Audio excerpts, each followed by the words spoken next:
السلام عليكم ورحمة الله وبركاته. ازيكم حبيباتي؟ عاملين ايه؟ يا رب تكونوا بخير ان شاء الله. النهاردة هنعمل مع بعض صينية القرع العسل. صينية القرع العسل دي طعمها جميل جدا، انا ما كنتش بحبه خالص، بس لما دقتها وحبيت وعرفت طريقتها بقيت اعملها على طول، والكلام ده من سنين طويلة. احنا نجيب القرعة وننضفها كويس ونمسحها ونشققها شرايح طويلة كده، وبعدين نقشرها، وبعدين نقطعها مكعبات بالشكل ده. قطعناها مكعبات بقى بالشكل ده، هنوزنها بقى وزنات ونحطها في حلة واسعة عشان تستوعب كمية القرع. هي القرع عندي هنا زي وزنها كان حوالي 4 كيلو 700 جرام. عملت لكل 2 كيلو من لكل 2 كيلو من القرع كيلو سكر.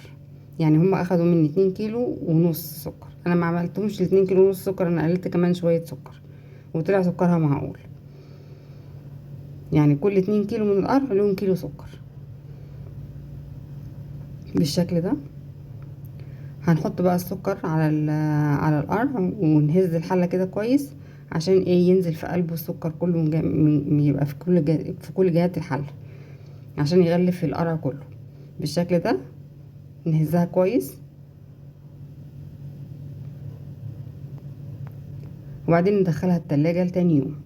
احنا كده دلوقتي تاني يوم نزلت ميه اهي كلها، هنرفعها بقى على النار تستوي في السكر بتاعها، مش هنضيف لها اي اضافات تانية. اي ريم بقى هيقابلنا على الوش بالشكل ده هنشيله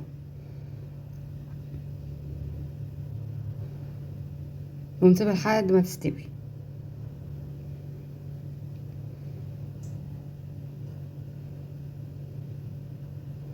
كده بالشكل ده. انا سبتها كمان شويه وهرجع لها تاني اصفيها. معانا بقى في اليمه التانية كده 3 معالق كبار هرميين من الدقيق، قشطه للوش، واي مكسرات متاحه عندك، والصينيه اللي احنا هنستخدمها ممكن تستخدمي بيضه كمان للوش. كده احنا صفينا القرع اهو، والميه اللي تحتيه دي العسل بتاعه احنا هنستخدمه في عمل الكريمه. كده هنجيبنا معلقتين كبار من الزبدة معاهم معلقة من الزيت، حمرنا فيهم الدقيق كله، وهننزل بقى ب3 كوبايات كوبايتين من العصير قصادهم وكوباية من اللبن. يعني كل معلقة دقيق لها كوباية سوائل. هنستخدم 2 من شربات القرع، واحدة لبن. انا هنا كنت عاملة 4 معالق دقيق وجات الكمية كبيرة، عشان كده انا بقول 3 معالق كبير، 3 معالق دقيق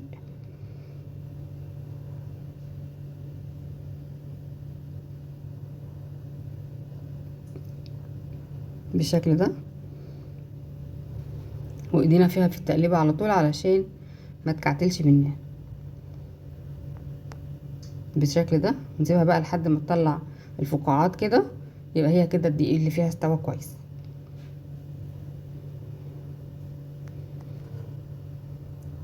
كده يبقى الدقيق فعلا استوى. نتأكد ان هو استوى خلاص، نتركها شوية وبعدين نجيب الصينية ناخد فيها معلقة كبيرة منها ونفردها في الصينية ونحط نص كمية القرع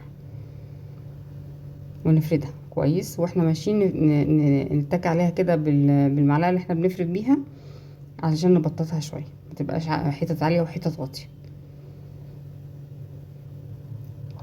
بالشكل ده. وهنجيب معلقة تانية ونحطها عليها من الكريمة عشان نحط عليها المكسرات تقوم تتماسك كلها مع بعضها، لما نيجي نقطعها المكسرات ما تنزلش منها بالشكل ده. طبقة خفيفة، عشان كده بقولك 3 معالق كبار من الدقيق كفاية.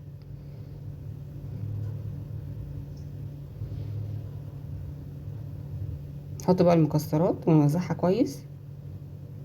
اي مكسرات متاحة عندك، حتى لو سوداني، انا عاملة هنا سوداني وكان عندي شوية لوز صغيرين، دقيتهم عليهم ولخبطتهم في بعض وعملتها بيها، لكن معظمها كان سوداني بالشكل ده. وننزل بقى بنص كمية تانية من القرع ونفردها كويس ونبططها برضو واحنا بنفرد، ونحاول ان احنا نسويها بقدر الامكان من جميع الجهات، ونحاول ان احنا نفردها كويس جدا عشان تبقى كلها مساء واحد. بالشكل ده. ننزل بقى بقية الكريمة ونفردها عليها، نوزعها برضو كويس.